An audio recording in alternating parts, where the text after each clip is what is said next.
If you play by the rules that most people play by, you will suffer like most people suffer. 9 to 5 job. Is that something your soul wants to do? Buy a house, have a family, have kids. Is that something that you actually want to do? I say that when people give in to what is expected of a human life, we lose our soul's ability to actualize itself. I always hear people talk about income and how life just seems to be this kind of mapped out dream that is crafted for them. This kind of vague helplessness. You know, they'll throw in a little flavoring of, oh yeah, I can take this route, but it's already kind of preordained.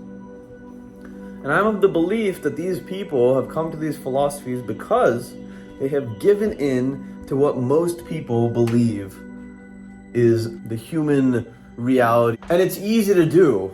It's easy to fall into because our whole lives we grow up with people that potentially have that same philosophy, right? Our parents, maybe our close friends, our mentors, if they live in the same dream that most human beings live in and are actualizing the same realities that most human beings are actualizing, then the thing that they know is the thing that they'll pass on, the thing that's worked for them and their friends and for lots of other people. But when it comes to creative people and when it comes to humans now, I have a belief that we require a little nuance, a different life, a novel life. And how do we do that? How do we make it so that when we go home, we rejoice, and when we're at work, we're even happier? And we're fulfilling something deeply ingrained within each of us as individuals. Well, think back to when you were a child. Think back to when you were your most innocent and your most curious. The things that you loved to do back then, I promise you, you probably still love to do now. Be it card games, be it running around the street, talking to people, reading books, I don't know. Whatever it is, find it. Think back. And this process will also help you heal your younger self. I heard a quote once, you heal the child and out comes the man. I assume a similar thing goes with women. So once we find those realities, those flow states when we're younger, now we can correlate to the things that we do now that make us ecstatic, elated, a memorable experience. When you start connecting those things enough, you realize that they're the same thing. It's the same thing as you've always loved. Because when we start valuing ourselves as individuals, we start realizing that we are actually very important in the systems that we are in. That our say matters. That our work ethic, our philosophies, they augment things in real time. When we don't know ourselves, we are just mirrors. We're mirrors of what we see and what we're exposed to, instead of knowing what we stand for. You might be saying to yourself, Tarab, what are you smoking, my dude? I don't have the time to go and start and do this crazy thing that I used to do when I was younger. I don't even have the resources. What do you mean? And to that I say, listen, you want to grow stronger? You want to improve your life quality, the way you look at things? Well, you gotta feed it, damn it. And it takes time, and it takes effort. And it's hard to be an individual, sure, but it's a necessary evil in order to change your world, and thus, the world as a whole. We need to start valuing our individuality as a society. I think that's where the school systems aren't doing great. We're given standardized exams, we're given standardized regimens for how to study and how to attend school. Imagine a system where not only do they get that exposure, but they get specialized classes for the things that they're actually interested in. Like professors could see a child being particularly good at something and tell them, hey, look, tell their parents, hey, look, there's a program that this child can get into that'll be concurrent with whatever they're doing with all the rest of these people. And they will grow this talent over time. Certain fundamental lessons, like your health, like your mental health, your philosophy on the world, finance, these aren't taught. For some reason, the things that are required to function in society are not taught in our education system. And it really just comes down to not valuing that an individual as an organism needs to survive in its philosophy and in its just well-being, right? Maslow's hierarchy of needs. We should be giving people the tools to climb that hierarchy, right? Ideally, all of our society members will flourish in that capacity. Sure, idealistic, childish views, but why not? It's really not that far-fetched. One lion compared to another lion, they're probably living a pretty similar life, right? Why do humans have to be so different? I guess philosophies that are being influenced by Ishmael, by Daniel Quinn. Interesting book. A little negative, but fascinating. You need to get to a point, and I would suggest reading a book first before you get into all this, because this is really what helped me get into all this. Atomic Habits by James Clear. Your habits are everything. Once you determine what you are made for, or what you think you are made for, daily work towards making that stronger is going to be what sets you apart from everyone else. It's going to be the thing that prevents you from suffering like everyone else, the depression that people face when they go through hopelessness or periods of thinking to themselves that they cannot change.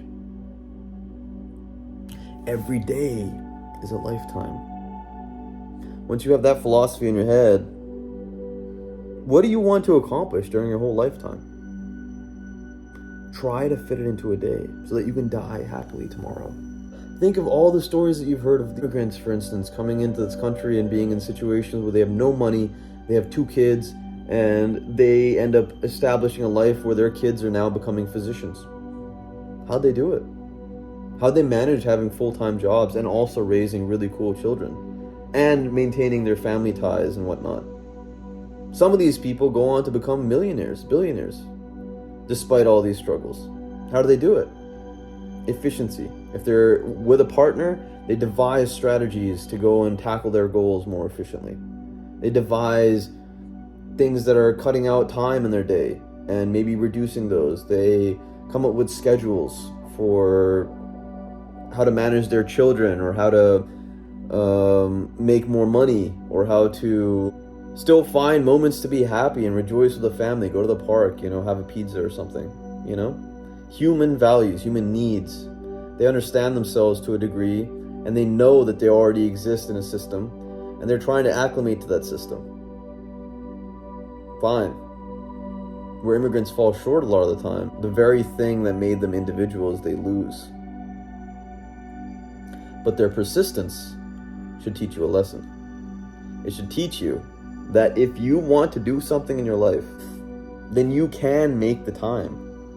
You have that ability. And I would start with reading the book Atomic Habits by James Clear, because it will make it very clear what you can do to hack your own mind, to establish habits that may be concurrent with what your purpose in the world is. Then it's time to start socializing. It's time to start socializing. We are social animals, and this is something that I will make a lot of videos on in the future. We need people. I understand that a part of productivity is sitting alone and just getting your stuff done. I understand that, sure. But without having some human soul to bounce an idea back and forth with, the supports for your ideologies, you will have a very difficult time gaining the confidence to believe that you actually can impact your system in your world. How do you do that? Good friends, good mentors. The third thing in becoming a stronger individual is persistence. There's going to be nights where you think to yourself that whatever you're doing is foolish, childish, difficult. Why are you doing it? You need to have a strong enough why to persist through all of those hard times. Because though you will, as an individual, not necessarily struggle the same ways that the other people in society might struggle, as a whole, as a collective, you will have your own set of struggles. I guarantee it. And those struggles will not be necessarily charted territory. Or if they are, the charts are hard to find. You need to go and find very specific role models for these types of things. And you need to ask questions to people that might not be living that philosophy, that mentality, and expect to get answers that are very counter to the way that you think about the world, which is fine. It makes your view potentially more realistic. The more philosophies that you come across, the more data points that you have. Persistence, habits, and purpose are what make your individuality stronger, your impact on the world stronger. I make these videos every day.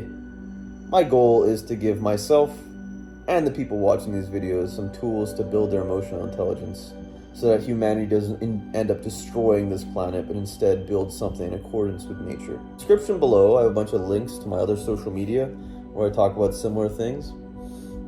Please comment, subscribe, and like. Share it with someone that might be interested in this type of thing.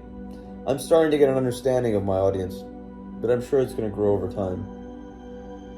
And as always, take care of yourself. Take care of the people around you. And try to live your best life. It's all on you. You got this.